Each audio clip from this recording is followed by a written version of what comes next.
I'm really sorry that it took me this long to respond.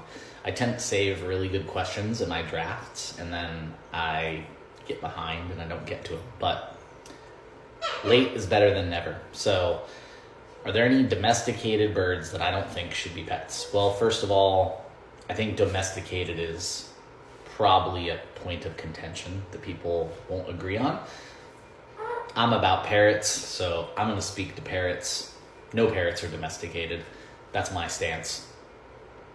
But I don't think that necessarily means they shouldn't be pets, because I believe in freedom, and I don't think that anybody should be able to tell a person what they can or can't do.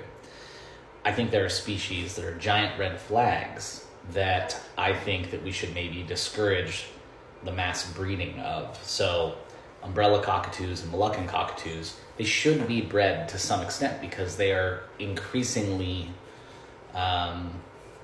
losing numbers in the wild. With that said, when we were breeding a ton of those 30, 40 years ago as pets, we wound up with problems because those are birds that a lot of people really, truly can't handle. If you're the kind of person that's going to have one pet, get them when you're young in your 20s and keep them your whole life, if you live in the country, if you're going to create an aviary, why should we stop a person from doing that if that is their pursuit of happiness, right? So I'm just not about telling people, what they can and can't do, what they should or they shouldn't do. But what I will say is there are some birds that just make better pets than others.